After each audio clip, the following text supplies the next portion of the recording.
Welcome to the deep dive. You've sent us your sources and, well, we're here to dig into them, pull out the really key stuff. That's the plan. Today, we're looking at something pretty dark, actually. A real historical puzzle. The Hinterkaifeck murders. Bavaria, Germany, way back in 1922. Yeah, it's a chilling one. A listener pointed us towards the Wikipedia page, which it's pretty detailed, covers a lot. So our mission, if you like, is to walk through what's known, what's, well, murky, and all the questions that still hang over this awful event. Absolutely. We're talking 6 people killed. Andreas Gruber, his wife Cecilia, their daughter Victoria Gabriel. She was a widow. And then her 2 kids, little Cecilia, who was 7, and Joseph, just 2 years old. And the maid, right, Maria Baumgartner. And Maria Baumgartner, the new maid. It all happened on this very isolated farmstead, Hinterkaifeck, about 70 kilometers north of Munich. The date was March 31st, 1922, the evening, but nobody found them for, what was it? 4 days. They weren't discovered until 4 days later. It's just the brutality, the mystery. It's why people are still talking about it, I think. Okay, let's start with that discovery. The initial findings. The source paints a really grim scene. It really does. All 6 victims were killed with a mattock. It's a type of farm tool. Like pickaxe, sort of. Heavy. Yeah, heavy. With a blade on one side, usually. A really brutal weapon. They actually found it later up in the barn loft. And the scene itself, Yep. where they were found, it was disturbing. Extremely. 4 of them, Andreas and Cecilia Gruber, Victoria, and the older child, Cecilia, they were found in the barn, stacked. Stacked, wow. And then the maid, Maria, and the baby, Joseph, they were inside the farmhouse itself. Okay, but here's the part that always gets me. It's just so bizarre. The killer, or killers, apparently just stayed. For 3 days. That's what the evidence suggests. 3 days after the murders. Doing what? Just living there? Pretty much. Eating the family's food, feeding the cows, the animals, even lighting fires is, Yeah. well, it's deeply unsettling. It really is. It doesn't sound like someone just panicked and ran, does it? It suggests something else. Familiarity, maybe, or just coldness. Exactly. That audacity, that sort of casualness almost. It definitely complicates things like, a simple robbery motive or just a sudden fight. It feels more calculated, or at least the aftermath does. And the farm itself held clues even much later. Right. When they tore the place down almost a year later, that's when they found the mattock hidden in the hay. And a penknife, too. A penknife. Okay. And now there's just a memorial there. Yeah, a memorial stone marks the spot, a reminder. But even before that night, things were off. There were weird signs, The precursors. source mentions the previous maid quit. Yeah, 6 months before. She left because she was hearing things, noises in the attic. Said the place felt haunted, genuinely creeped out. You wonder if it was connected or just old house sounds, But still, sets a mood. It definitely adds to the foreboding atmosphere, looking back. Yeah. Then, closer to the time, March 1922, Andreas Gruber finds a newspaper. A Munich newspaper. Yeah, one he didn't buy. Nobody nearby subscribed to it. Just there, on his property. Another intrusion, like someone was scoping the place out, maybe? Feels like it, doesn't it? A little sign someone unknown was nearby. And then, even more worrying, days before the murders, Gruber finds tracks in the snow. Leading from the forest. Straight from the forest to the machine room door. And the lock on that door, broken. Okay, that's concrete. Someone was definitely trying to get in, or at least very close. And then the footsteps. In the attic again. The whole family heard them this time. Echoing what the first maid said. So Gruber checks. He checks, finds nothing, tells the neighbors about the tracks, the footsteps. But here's the kicker. He refuses help. Tells them he can handle it. Doesn't call the police. Why do that? If you think someone's breaking in, hearing footsteps, why not get help? Fear? Or did he suspect someone specific? Maybe someone he knew? That's the million-dollar question, isn't it? It isolates them even more. And then there's that story from young Cecilia's school friend. What was that? The day before the murders, supposedly, 7-year-old Cecilia told her friend her mother, Victoria, had run off after a fight the night before. Said they found her in the woods later. Really? So there was tension in the house already? Fear? Arguments? Seems like it. Paints a picture of a troubled household in those last days. Makes you wonder what the atmosphere. Okay, so let's focus on March 31st, the day itself. The new maid, Marie Baumgartner, arrives. Right, in the afternoon. Her sister brought her there, then left. Probably the last person outside the family to see any of them alive. Poor woman, killed on her first day. Just awful. And the theory is they were lured to the barn. That's the most common theory, yeah. lured out through the stable, maybe one by one. It kind of explains why 4 bodies ended up there, stacked. And killed with the family's own Matic. Yes. Then the killer, or killers, went into the house, killed little Joseph in his cot, and Maria Baumgartner in her room. Same weapon. Methodical. Brutal. It suggests a focused attack, definitely. Whether it was one person or more, hard to say, but the method was consistent. And then silence for 4 days until people started noticing something was wrong. It started small. Coffee sellers knocked on April 1st. No answer. Then Cecilia didn't show up for school. The family missed church on Sunday.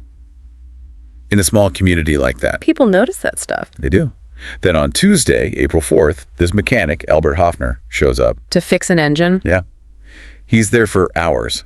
Hears the animals, the dog barking in the barn, but sees no one. Finishes the job, leaves. Still has no idea what's happened inside. Eerie. Just reinforces how isolated they were. Totally. Finally, later that same day, Lorenz Schlittenbauer goes to check. He brings his son and stepson.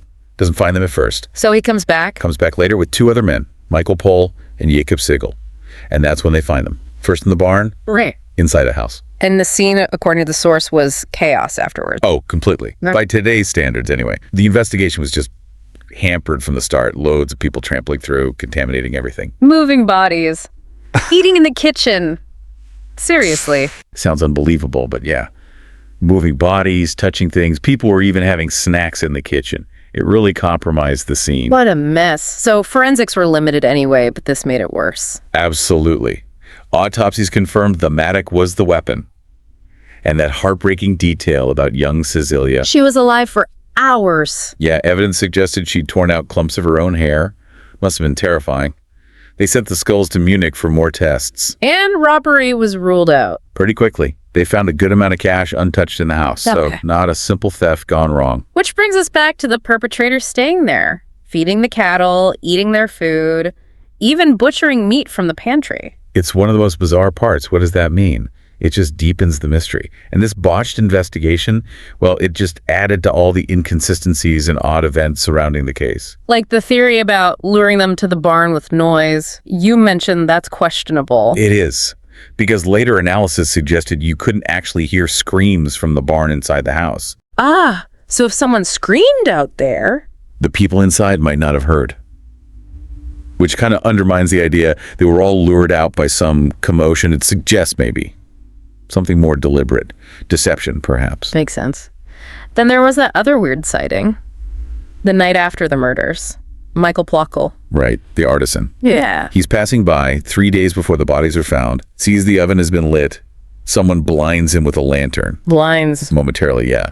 And he smells this disgusting stench coming from the fireplace chimney. What kind of smell? And who had the lantern? Was that ever followed up? Apparently not investigated thoroughly, no. Another misled, maybe. What were they burning? Who was there? It just adds another layer of strangeness to those intervening days. And didn't another farmer see people lurking? Yes, Simon Reislander. Around 3 a.m. on April 1st, so the morning after the murders, sees 2 figures at the edge of the woods near the farm. He said they hid their faces when they saw him. Hiding their faces. Sure. Definitely suspicious. Were they connected? Who knows? Exactly. Just these fleeting glimpses of shadowy figures. And then, years later, this is wild, May 1927. What happened then? A stranger supposedly walks up to someone local, asks about the murders, blurts out, "I was the killer," and then runs off into the woods. Never seen again. Could be anyone, right? A crank? Someone disturbed? Very possible. Hard to verify. But it just adds to the folklore, the enduring unease around the case. With all this ambiguity, lack of hard evidence, it's no wonder so many people became suspects over the years. Okay, let's talk suspects. The list is long. Carl Gabriel is a big one, right? Victoria's husband. Presumed dead in the war, yeah. Body never found. So, rumors persisted. Maybe he survived, came back from Russia. And the motive, the incest. Joseph being his father-in-law's son, not his. That's the implication. That complex, dark family dynamic. Plus those later reports from POWs about a German-speaking Soviet officer confessing. Some tried to link that back to Gabriel possibly wanting to go to Russia. Yeah. It's compelling, but No proof. zero concrete proof. Then there's Lorenz Schlittenbauer. The neighbor. Victoria's lover. Possibly Joseph's biological father. Widely believed to be, yes. Yeah. And his actions on the discovery day were Odd. Going into the house alone after finding the barn scene? Claiming the key was missing beforehand? exactly. People found it suspicious. He said he was looking for Joseph, his son. But disturbing the bodies, his general demeanor, locals were suspicious for years. And his comments later sounding like he knew too much. There were reports of strange remarks, yeah, things about the ground and the barn being frozen, stuff like that. He actually sued people for slander later and won, but the suspicion lingered. The possible motive: Victoria demanding money for Joseph. Plausible, I guess. Who else? The Gump brothers. Adolf and Anton Gump. Adolf had ties to the Freikorps Oberland, a paramilitary group linked to other violence against farmers. Then his sister supposedly made a deathbed confession implicating them both in Hinterkaifeck. So they arrested Anton. They did, but had to release him. Not enough evidence. Adolf was already dead by then. And Carl S. and Andreas S., another confession story. Yeah, in 1971, a woman claimed their mother said they did it. Mentioned a lost penknife. The penknife found at the farm. Right. But again, couldn't be proven it was theirs. Could have belonged to the Grubers. The old maid even said she recognized a similar knife from before the murders. So, inconclusive. Peter Weber. Based on it. Just talk. Pretty much. Yeah. A coworker said Weber knew the farm was isolated, knew details about the family, and had talked about maybe killing Gruber for money back in 1919 or 1920. Thin, but he was on the list. And the former maid suspected others too. The Bichler brothers. Krisensreiger, yeah. She suspected Anton and Carl Bichler and Georg Siegel. Anton had worked there, knew the layout, apparently said the family should be dead. Jeremy. And the dog supposedly never barked at him. She thought Carl Bichler was the guy she saw lurking outside her window once. Theory was they teamed up with Siegel, another former worker who knew they had money. Siegel admitted carving the handle for the Matic. Admitted carving a handle like it, knew where the tool was kept. Denied breaking in before, though. Again, lots of smoke, no fire. The Feller brothers too. Also from the maid's statement. Yeah, Joseph Feller apparently grilled her about the family late one night. Knew sleeping arrangements, knew about their money, said someone else was with him. They were seen looking at the machine house too. More suspicion. Okay. And finally, a more modern theory. Linking it to a U.S. serial killer. Right. Author Bill James proposed this. Paul Mueller, possibly a German immigrant who became a serial killer in the U.S. James points to similarities in the MO. Like what? Isolated families, farm settings, blunt farm tools, body stack sometimes, no clear robbery motive. He suggests Mueller might have been back in Germany around 1912. Wow. That casts it in a whole different light, potentially. Still circumstantial, though. Highly circumstantial, yes. But the parallels he draws are interesting, definitely food for thought. So after all that, decades of investigation, speculation, theories, still nothing solid. Nothing proven. Hinterkaifeck remains unsolved. One of Germany's most enduring, baffling cold cases. You can see why it still fascinates people. Absolutely. Books, documentaries. You mentioned even police academies study it. Yeah, the Wikipedia source mentions that. Apparently one class reached a consensus on a prime suspect, but didn't name them publicly. Out of respect for living relatives, they said. Which just adds another layer of intrigue, doesn't it? And that novel, Tenet. Big bestseller, made into a movie. Shows the cultural grip this case still has. It really does. Okay, so we've walked through the grim details, the strange events, the suspects. It leaves you with a lot to think about. Here's something for you, the listener, to consider. What part of this whole story, the creepy stuff beforehand, the sheer violence, the lack of a clear why, or maybe just that long unresolved list of names, what part do you find the most unsettling? And why do you think a story like this keeps hold of us almost 100 years on?